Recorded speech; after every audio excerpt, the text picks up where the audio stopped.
자, 그러면 이재명 민주당 대선 후보의 관훈클럽 초청 토론회 조금 전 낮 12시 25분에 끝나는데요. 저희가 정말 아주 빠르게 움직여서 주제별로 답변을 잘 찾아냈습니다.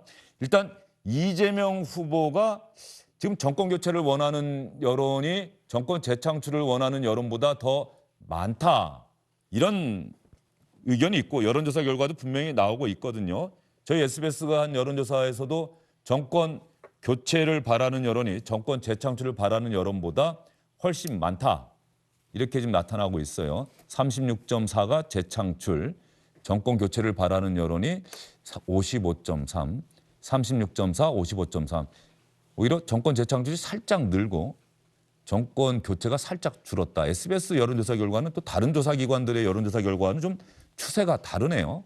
아마 저 정도는 이제 오차 범위 안에 있다고 봐야겠죠. 네. 뭐 어쨌든 간에 플러스 마이너스라고 나오니까 말이죠. 다른 곳 같은 경우는 지금 정권 교체를 바라는 여론과 정권 재창출을 바라는 여론 사이에 20%포인트 이상의 격차가 났다. 이런 여론조사 결과도 분명히 나오고 있는데 자, 정권 교체를 원하는 여론이 더 많다라고 하는 질문도 나왔어요. 이재명 후보는 또 어떤 내용으로 이 질문에 답변을 했을까요? 그런데 세상에는 흑백만 있는 건 아니죠. 회색도 있고 빨간색도 있고 파란색도 있습니다.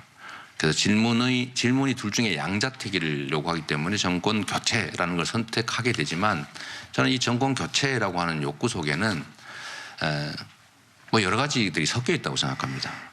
그게 결국은 과거에 박근혜 후보가 그 정말 압도적으로 높은 정권 교체 국민 여론 속에서 새로운 정권 교체한 부분으로 인정받으면서 결국은 이제 대통령이 되시지 않습니까?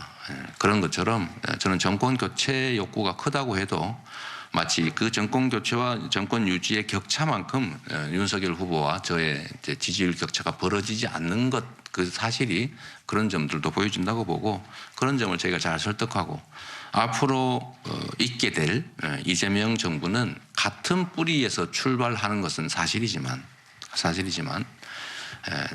기본적인 것은 공유하되 부족한 것은 채우고 잘못된 것은 과감하게 고치고 또 필요한 것들은 더해서 이전과는 전혀 다른 더 유능하고 더 민생적이고 더 전진하는 그런 정부가 될 거라는 걸 끊임없이 설명하고 또 이해를 구하도록 하겠습니다. 자, 이 부분은 말이죠. 윤춘호 의원이 아마 어떻게 받아들이셨는지 모르겠습니다만 이재명 후보가 앞으로 끊임없이 이 질문에 직면을 하게 될 거고 답변을 해야 하는데 과연 이재명 후보 당신은 문재인 대통령과 다른 정치 노선을 추구할 겁니까? 이재명 정부는 문재인 정부와 다른 정부입니까? 뭐 당연히 다르다고 하겠죠. 그런데 잘못 답변하다가는 문재인 정부를 부인하는 결과가 나올 수 있잖아요. 역대 정권 재창출에 성공한 후보는 모두 전임자를 사실은 밟고 뭐 좋게 표현하면 이제 극복하고 나갔습니다. 그래서 이재명 후보가 당내 경선에서 가장 공격받은 부분, 가장 많은 질문을 받은 부분 역시 결국은 문재인과의 차별화, 문재인 대통령과의 차별화, 문재인 정부와의 차별화에 대해서 어느 정도 할 거냐라고 하는 그런 질문이 많았었고요. 그 질문에 대해서는 계속 고민하고 있을 것 같아요. 이재명 후보 본인부터가요. 그런데 오늘 대답은 보면 저는 아마 이재명 후보가 오늘 관훈 토론회에 오면서 이런 생각을 했을 것 같습니다. 자기가 오늘 여러 가지 말을 하게 될 텐데 결국은 언론에서 제목으로 뽑을 게 뭐냐라는 생각을 했을 것 같고요. 그랬으면 생각한 것이 특검 부분이 아마 제목으로 뽑힐 거다라는 생각을 해서 그 부분에다가 아마 최대한 초점을 맞춰서 대답을 했을 거라고 보고요. 현 정부와의 차별화 문제는 분명히 언젠가는 거론하고 보다 더 강한 톤으로, 강한 높은 수준으로 언급할 때가 있을 텐데 지금이 바로 그 시점이라고 생각하고 있지는 않을 것 같습니다. 그리고 오늘 한 번에 두 가지의 화두를 동시에 던지는 것은 별로 효율적이라고 생각하지도 않았을 것 같아요. 선거 전술상에서 봐도. 알겠습니다. 이재명 정부는 문재인 정부와 같은 뿌리에서 출발하는 것은 사실입니다. 하지만 기본적인 것은 공유하되 부족한 것은 채우고 잘못된 건 고치고 필요한 것들은 더해서 문재인 정부와는 전혀 다른 더 유능하고 민생적이고 더 전진하는 그런 정부가 될 것이라는 사실을 끊임없이 설명하고 이해를 구하겠습니다. 자, 앞으로 이재명 후보가 계속 이 이야기를 할 수밖에 없어요. 얼마나 더 정치하게 이 표현을 바꿔내느냐, 수정하고 보완하느냐. 이게 거의 담장을 막 걸어가는 듯한 답변 아닙니까?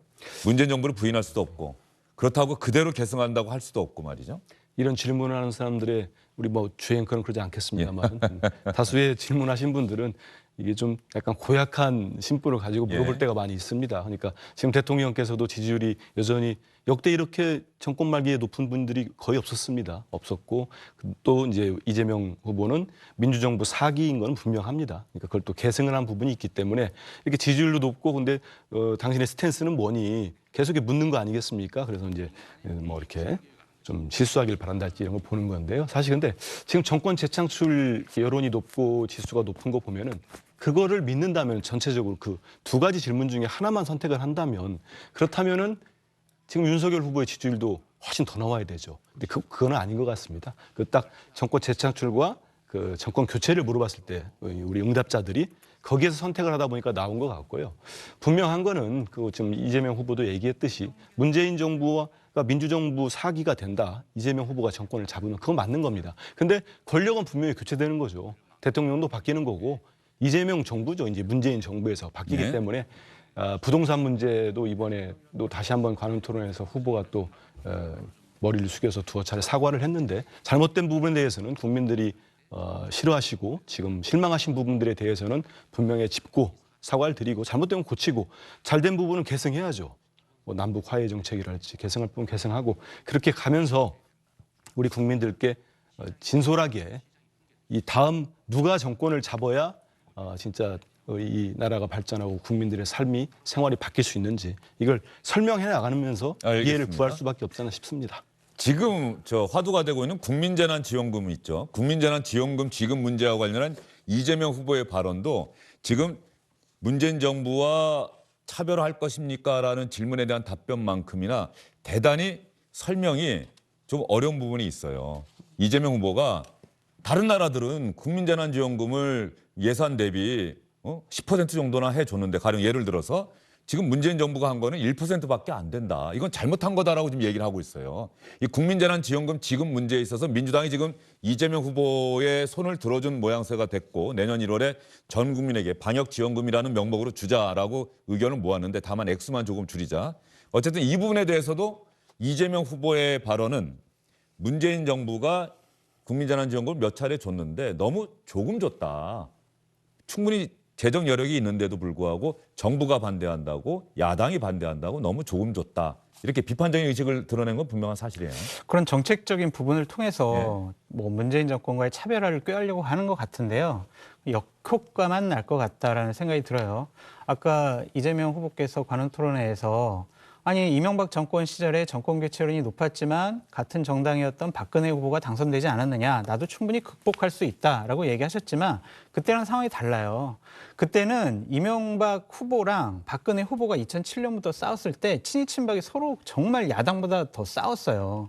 그렇기 때문에 이명박 정부를 계승하는 박근혜 정부가 아니야라는 그러한 생각이 많이 있었습니다. 그러니까 박근혜 정부를 통해서 이명박 정권의 정권 교체 이미지도 같이 갖고 있다라는 걸 일반 국민들이 많이 생각을 하고 있었는데 지금 문재인 정권 하에서의 이재명 후보 같은 경우에는요. 그런 모습을 한 번도 보이지 않았어요. 그렇기 때문에 자꾸 억지로 우리도 정권 교체 이미지를 갖고 있어요라고 얘기를 하면 지지층도 떨어져 나갈 가능성이 높다라고 말씀을 드리고요.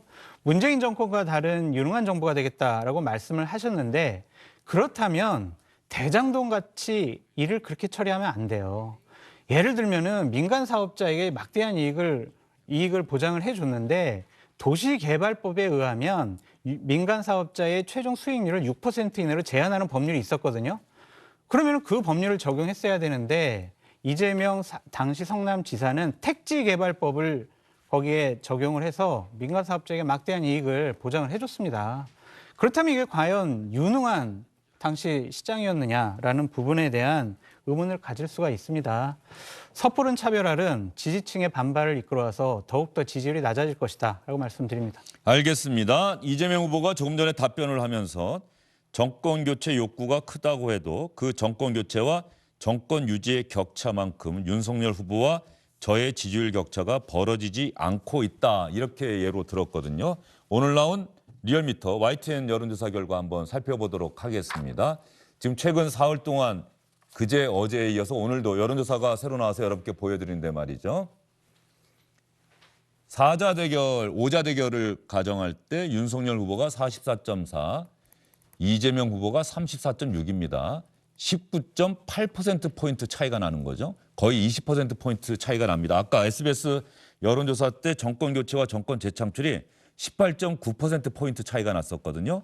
그런데 지금 윤석열 후보와 이재명 후보의 격차가 20%포인트 정도 납니다. 10%포인트군요. 아, 죄송합니다. 제가 잠깐 산수를 실수했네요. 9.8%포인트 정도 차이가 납니다. 9.8%포인트. 자, 이번에는 양자 대결입니다. 양자 대결 때 50대 37, 13%포인트 정도 차이가 납니다. 이 부분에 있어서는 이재명 후보가 오늘 관훈클럽 토론에서 했던 것처럼 정권 교체를 바라는 여론이 크다고는 하더라도 정권 교체와 정권 재창출의 격차만큼 나와 윤 후보의 지지율 격차가 나지 않는다. 이거는 상당 부분 팩트에 맞다. 이렇게 볼 수가 있는 것이고요. 자, 문재인 정부와의 차별화. 그럼에도 불구하고 문재인 정부와 차별화할 수 있는 이재명 정부의 주된 정책 노선은 무엇이 되겠느냐. 역시 부동산 문제가 될 것이라고 이재명 후보는 답변했습니다. 역시 이제 차별화냐 승계냐 이것도 이제 양자택일적 그 언어여서 저는 이제 그런 점보다는 같은 점과 다른 점들이 공존할 수밖에 없다. 또 같으냐 다르냐 비교할 수 없는 새로운 요소도 좀 필요하다고 보고요. 달라야 될 부분이 그럼 뭐냐. 의도적으로 일부러 비난하고 뭐 다름을 이렇게 말로 언어로 공격해서 갈라치는 게 아니라 제가 새롭게 제시하고자 하는 부분은 첫째는 당연히 현재 가장 당면한 문제라고 하는 부동산 불로소득 국민 환수 제도를 확고하게 하는 겁니다. 이걸 근본적으로 해결하지 않으면 우리 사회의 이 불평등 문제, 그다음에 좌절의 문제를 도저히 해결할 수 없기 때문입니다. 그리고 두 번째로 국가의 대대적인 선도적 투자를 통해서 전환적 성장, 전환 성장에 좀 과감하게 좀 집중적인 투자를 할 생각입니다. 그 점이 아마 좀 많이 다를 수 있을 것 같습니다. 부동산 불로소득 국민 환수제 반드시 하겠다. 그리고 선도적 투자를 통해서 전환 성장에 과감하게 집중적인 투자를 할 것이다. 이게 문재인 정부와는 다른 점이 될 것이다라고 이야기를 했고요. 국민재난지원금 관련해서 지급 시기 민주당에서 내년 1월 대선 직전으로 정했는데 이게 혹시 대선을 겨냥한 대선에서 이기기 위한 그런 목적이 있는 것 아니냐는 질문도 나왔는데 여기에 대해서도 상당히 강한 불쾌감을 나타냈습니다. 선거용 선심만이냐.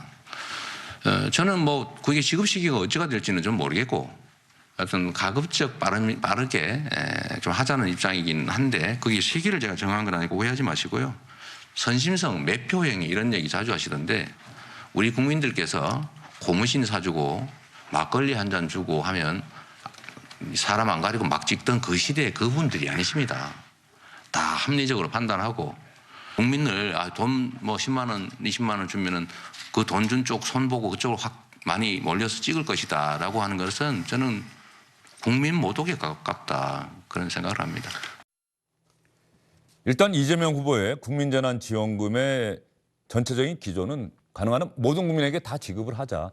그래서 이것을 국민들이 소비하면서 소비가 진작되고 소상공인 자영업자들에게 도움이 되고 그래서 경제가 활력을 되찾는 그런 선순환 구조를 만들자라는 게 이재명 후보의 생각이고요. 여기에 맞서서 국민의힘 윤석열 후보는 정말 피해가 큰 사람들에게 집중해서 지원을 해주는 게 지원금을 주는 것이 지금 상황에서는 더 맞다.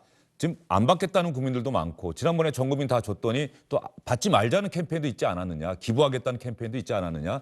이렇게 이야기를 하고 있는데 윤석열 후보의 이런 50조 재정을 마련해서 피해가 큰 자영업자 소상공인들에게 집중적으로 지원하자는 윤석열 후보의 구상에 대해서도 이재명 후보는 비판적인 시각을 드러냈습니다.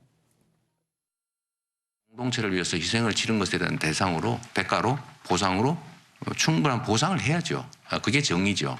손실보상은 하되 우리 윤석열 후보님 말씀하시는 것처럼 50조 원 전부 소상공인용 선별 현금 지원에 쓰자라는 취지라면 이건 재정의 그 정의에 좀 어긋나는 측면이 있다. 알겠습니다. 지금까지 정책과 관련한 또 대장동 개발 사업과 관련한 이재명 후보의 생각을 여러분께 자세히 전해드렸습니다. 토론 후반부로 가서는 이른바 수신제가 치국 평천하라는 이야기를 인용하면서 패널들이 질문을 던졌었죠. 그리고 이재명 후보가 과거에 음주운전으로 처벌받았던 전력이 있다. 이것과 윤석열 후보는 정치도 들어온 지 얼마 안 됐고 또 처음으로 대선에 도전하는 것이고 그래서 초보 운전자 아니냐. 그래서 음주운전과 초보 운전 가운데 어느 게 더 위험합니까? 라는 질문도 나왔습니다. 이재명 후보가 이 질문에 어떻게 답변했을까요? 저는 음주운전 경력자보다 초보운전 경력자가 더 위험하다고 생각합니다. 국가의 행정 경영에 최종 책임을 지는 리더는 실수하지 말아야 합니다. 실수할 가능성이 적어야 하죠. 그런데 초보는 실수할 가능성이 많습니다. 깨끗할지 몰라도. 우리가 강요나 아니면 주요 인사를 선발할 때도 경험 많은 사람들 뽑잖아요. 경륜과 경험이 많은 사람을. 설거지를 많이 하면 아무래도 접시를 깬 경력이 늘어날 수밖에 없어요. 그러나 그런 걸 안전하게 하겠다고 초보, 신진들을 고용하면 위험하죠. 아무래도 설거지를 많이 하면 접시를 깬 경력이 늘어날 수밖에 없어요. 그런 걸 안전하다고 깨끗하다고 초보 신진들을 고용하면 대단히 위험하죠. 이재명 후보의 생각은 윤춘호 의원 네. 뭔가 해봤던 사람들, 시도하고 도전했던 사람들, 뭔가 하려고 했던 사람들을 그래도 써야 되는 것 아니겠습니까? 새롭다고 해서 새로운 인물만 쓰다가는 이게 오히려 더 큰 사고로 이어질 수 있다. 다만 전체적인 질문의 취지가 음주운전보다 초보운전 경력자가 더 위험하다고 생각한다는 이 답변이 또 어떻게 해석될지는 좀 봐야 될 것 같아요. 저는 오늘 이재명 후보의 답변 가운데 가장 기억에 남는 부분이 이 부분이에요. 예. 이 부분인데 첫 번째는 이재명 후보의 언어 순발력이 대단히 뛰어난 사람이다라는 생각이 들었습니다. 저렇게 받아칠 수 있다고 하는 게. 두 번째는 굉장히 위험한 생각이 저 말에 담겨 있다는 생각도 들었어요. 일을 많이 하다 보면 당연히 접시 깰 수 있죠. 그런데 문제는 그런 접시를 깨는 정도라고 하는 게 그냥 부엌에서 어쩌다 그릇 하나 깨는 게 아니고요. 사람의 목숨을 다치게 할 수 있기 때문에 음주운전을 그렇게 강력하게 처벌을 하는 겁니다. 그래서 음주운전에 대해서는 그렇게 국가에서 막으려고 애를 쓰는 거고요. 그런데 순간적인 어떤 언어 순발력에 의해서 저런 말을 하는 것은 굉장히 어느 순간 굉장히 센스 있다는 생각이 들면서도 한편으로는 저런 부분들이 이재명 후보의 어떻게 보면 위험한 부분 아닐까 하는 그런 생각이 들었습니다. 그다음에 또 한 가지는 이재명 후보의 장점이라고 그러면 어떤 새로운 사람, 어떤 제야 있는 사람, 어떤 기존의 어떤 울타리 밖에 있는 사람들에 대한 우대하는 마음 이런 것들이 이재명의 어떤 정신처럼 느껴졌는데 지금 말은 다르잖아요. 일 많이 해본 사람, 경륜 있는 사람, 경험 많은 사람 이런 사람들 우대하자고 하는 그런 취지의 말도 있지 않았습니까? 저런 말들도 이재명 지지자들의 입장에서 보면 또는 비판자들 마찬가지입니다만은 굉장히 이재명답지 못하다라는 그런 생각이 드는 그런 대답이었습니다. 네, 이재명 후보가 음주운전 관련해서 공직에 들어선 이후로는 따라서 이건 잘못된 것이고 절대 하지 말아야겠다고 생각했고 공직에 들어선 이후로는 당연히 절대 하지 않았다 이렇게 이야기를 하고 과거의 잘못을 반성하고 새롭게 더 나은 사람이 되려고 하는 것도 중요하지 않느냐 이런 취지로도 답변했던 것 같아요.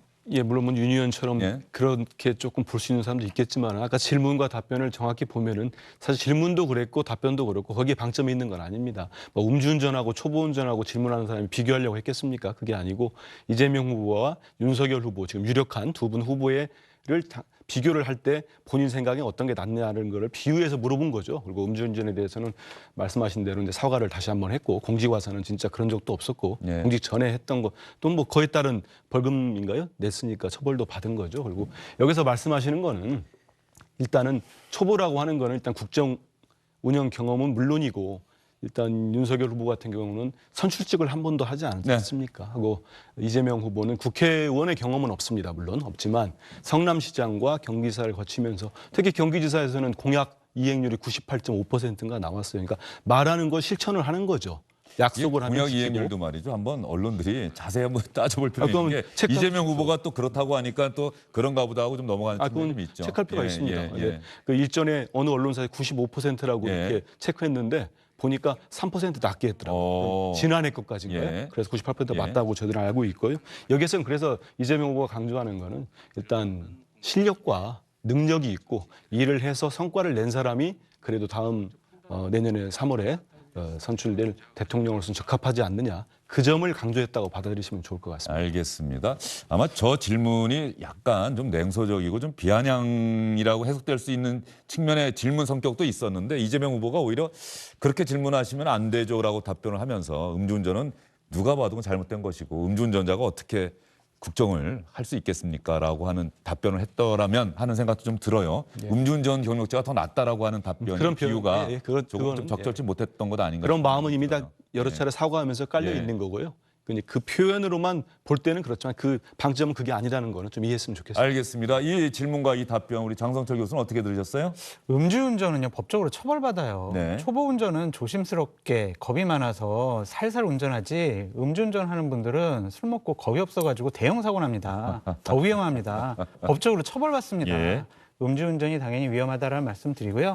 재난지원금과 관련해서도 드리고 싶은 말씀이 소비의 증진을 위해서 한다라고 말씀하셨는데 그 소비가 돈이 없어서 못하는 것인지 아니면 영업시간이 제한이 돼서 국민들이 소비하고 싶어도 못하는지 그걸 좀 따져보고 있으면 좋겠어요.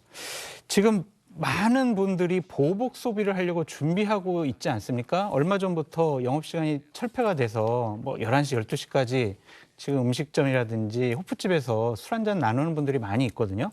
그런 것들을 좀 상황을 보고 좀 재난지원금 여부를 좀 판단했으면 좋겠어요. 그래서 조금 더 어려운 분들에게 더 많이 주는 그러한 방식으로 고민을 했으면 좋겠다라는 생각이 들고 가장 비판하고 싶은 거는 이 부분입니다. 부동산 문제 문재인 정권과 다를 것이다라고 얘기를 하셨는데 부동산 불로소득은 환수를 하겠습니다. 꼭 무슨 일이 있어도 이렇게 말씀하셨거든요. 제가 퇴직을 했어요. 퇴직금 5억을 받았습니다. 그래서 제가 집을 하나 사놨어요. 근데 문재인 정권처럼 지금 사는 집 말고요? 네, 말고. 그러니까 문재인 정권처럼 부동산을 폭등시킨 정권이 나타났어요. 그래서 2년 후에 봤더니 15억이 됐어요. 그럼 10억이 올랐잖아요. 그럼 그게 불로소득입니까? 제 잘못입니까? 제 잘못 아니잖아요. 그걸 어떻게 환수하겠다는 겁니까? 예를 들면 개발 이익을 제한을 하겠다.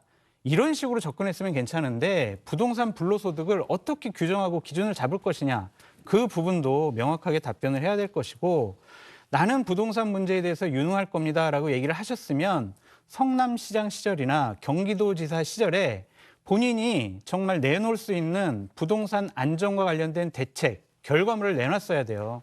예를 들면 재개발, 재건축, 공공, 임대 여러 가지 개발을 많이 한다고 공급을 많이 하겠다고 얘기하셨는데 경기도지사 시절에 과연 어느 정도 하셨느냐. 그것이 집값 안정을 이끌어냈느냐. 본인이 하지도 못한 일을 내가 대통령 되면 할 수 있다라고 얘기하는 것 자체가 경강부회다라고 말씀드립니다. 여기에 대해서는 한민수 우리 장 부단장이 교수가 좀 너무, 예. 반론이 있을 얘기 것 좀 해야 같아요. 될 것 같아요. 왜냐면 너무 흥분하는 짧게 것 같은데. 좀 짧게 예. 얘기해 주십시오. 뭐 핵심만. 길게 얘기했는데 짧게 예. 합니까? 예. 근데 아까 답변하셨으니까 예. 짧게. 부동산 불로소득은 지금 대장동 얘기하면서 그 토지개발 사업 관련해 가지고 수많은 사람 몇 사람의 소수가 가져간 거잖아요. 그리고 그거를 민영개발로 끝까지 밀어붙였던 게 국민의힘 세력 아닙니까? 지금에. 그러면서 공공개발 끝까지 막았었고. 그래서 지금 이재명 후보나 민주당이 생각하는 거는 지금의 기회가 온 겁니다. 그런 식으로 부동산 개발업자들이 불로소득을 수천억씩 가져갔던 거를 이제 완전히 제도로서 막자. 그래서 지금 당에서나 후보가 제안을 했잖아요. 근데 우리 장 교수님 아시다시피 지금 국민의힘이 그거 좀 더 지켜보자고 좀 부정적 의견을 내고 있어요. 그러니까 자기들 얘기한 걸 또 바꾸고 있습니다. 지금 보수 언론도 그렇고 국민의힘도 그렇고 지금 50% 좀 인정할 건 인정해야 됩니다. 우리가 아무리 이재명 후보 미워하는 사람도 있겠습니다만은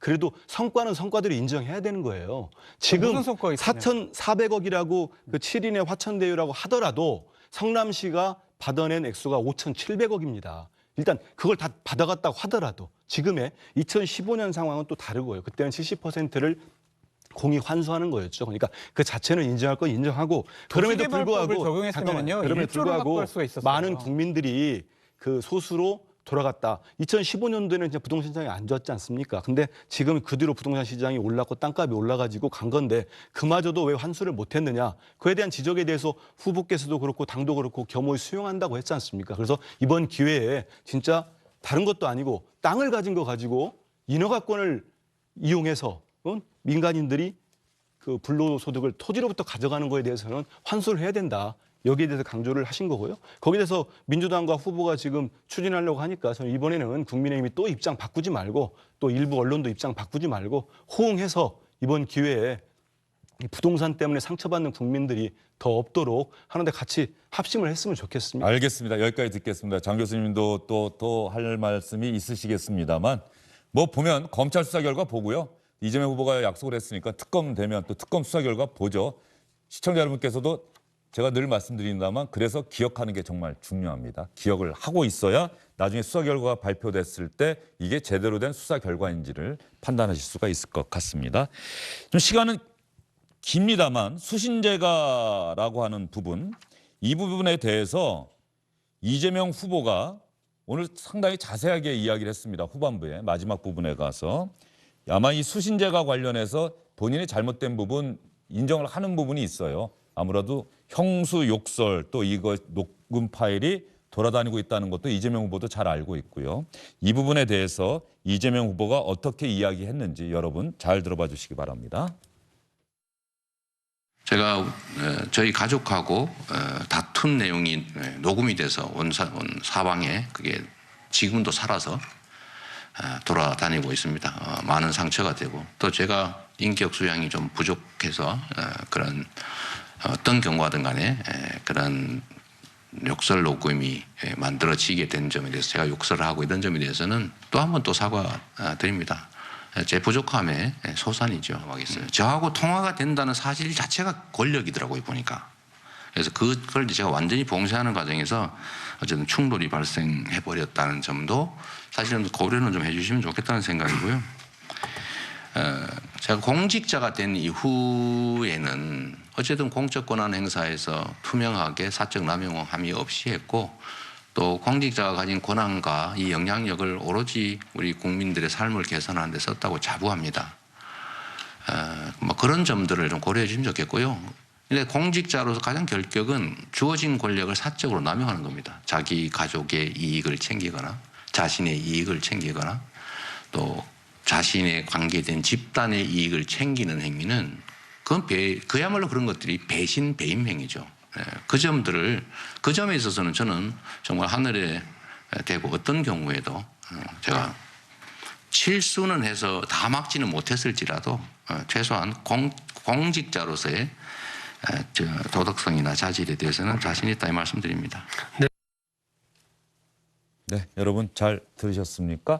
이재명 후보의 관훈클럽 초청 토론의 답변을 저희가 주제별로 요약을 해서 여러분께 신속하게 잘 전해드렸습니다. 다음에 윤석열 후보도 초청 토론에 응한다고 한다면 역시 같은 수준과 내용으로 여러분께 전해드릴 것을 약속드리겠습니다. 안녕하십니까, 주영진입니다. 더 많은 뉴스와 라이브 이벤트를 보고 싶으시다면 화면 오른쪽을 눌러서 구독해 주시기 바랍니다. 저희 SBS 앱을 다운로드 받으시면 뉴스 속보 알림도 받아보실 수 있습니다. 텔레비전으로도 SBS 뉴스, 유튜브로도 SBS 뉴스 잊지 마시기 바랍니다.